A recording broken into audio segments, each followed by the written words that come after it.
আসসালামু আলাইকুম। আমরা এখানে স্লাইডিং ডোর করেছি চার পার্টের। তো চারটে পার্ট কিভাবে খুলতে হয় এবং আমরা কিভাবে ডিজাইন করেছি এটা দেখাবো। তো মাঝখানে দুইটা হচ্ছে দুই দিকে চলে যাবে, একটা ডান দিকে একটা বাম দিকে। এরপরে মসকিটো নেট লাগানোর সময় এটা হচ্ছে এভাবে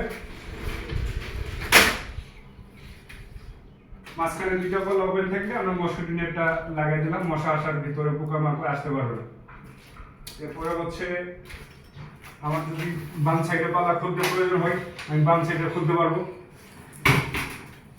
এরপরে ডান সাইডে খোলার প্রয়োজন হলে ডান সাইডে খুলতে পারবো। আমরা সবগুলোই অপশন রেখে দিছি আর কি, কোনো পাল্লা আমরা ফিক্সড করি নাই।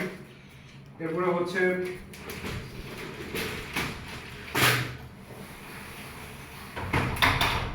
এভাবে পাল্লাটা লক হয়ে যাবে।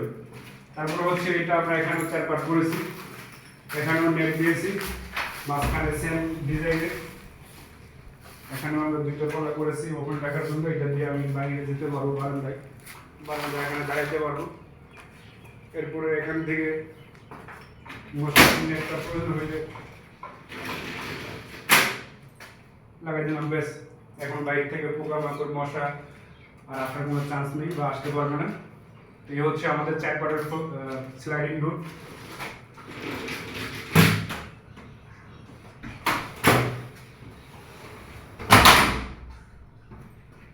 দেখে গেল। এখন হচ্ছে আমাদের কিছু কাজের ফিনিশিং কোয়ালিটিটা দেখাবো, এদিকে আসো।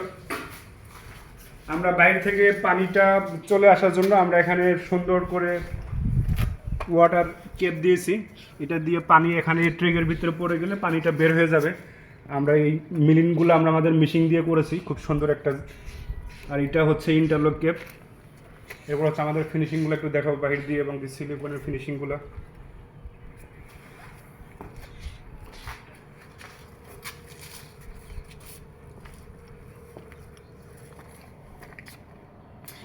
এরপর বাইরের ভিউটা একটু দেখেন, হালকা দেখাই এদিক দেখি।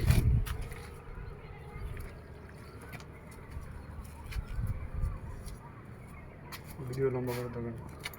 এটা হচ্ছে সিঁড়ি, আমরা এখানে দুইটা পার্টে করেছি, নিচে দুইটা পাল্লা উপরে দুইটা পাল্লা। এখানে আমরা সুন্দর একটা লক দিয়েছি, এটা হচ্ছে অটো লক হয়ে যাবে।